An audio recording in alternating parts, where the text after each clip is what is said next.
Hi Sylvia, I feel your pain about what it's taking for you to get your child appropriately educated. Clearly, you've bounced around, you've been in public and private educational environments, and you've had to engage outside tutors.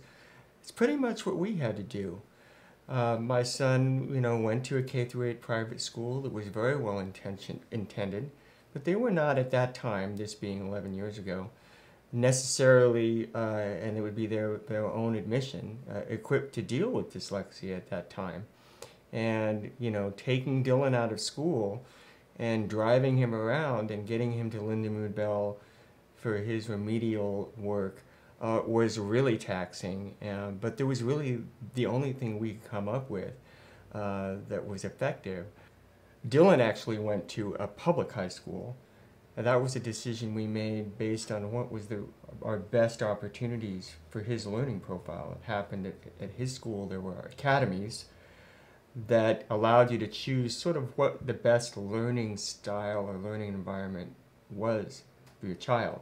He was able to get into an academy that dealt with the humanities in a project-based learning environment. And that was available at his public school and not necessarily the private schools.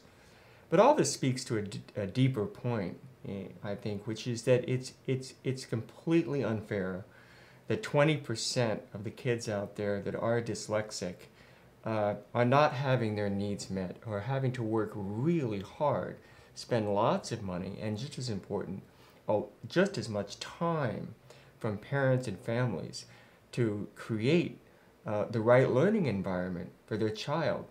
That's 1 in 5 kids.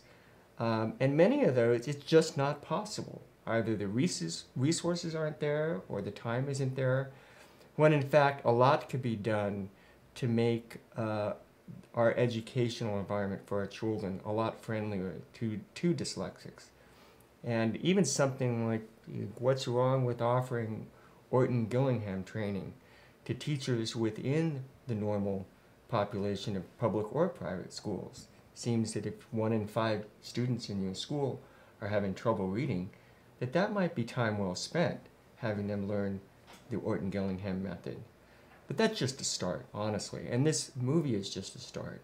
And the reason that we depict kids who have the resources is to show what's possible. We want to show the hopeful side of this, where if a child has the right resources, that they can thrive. Currently, though, those resources aren't there for the majority of children. And unfortunately, our job right now is convincing the public that dyslexic students and children aren't just dumb or lazy. That's our challenge. We have to show them that this is a fight worth fighting for, that this is a problem that deserves resources and focus from legislators, from educators, from administrators, from everybody. So while our film does highlight kids who are lucky enough to have some of these resources, it's really meant to change things for those kids that don't.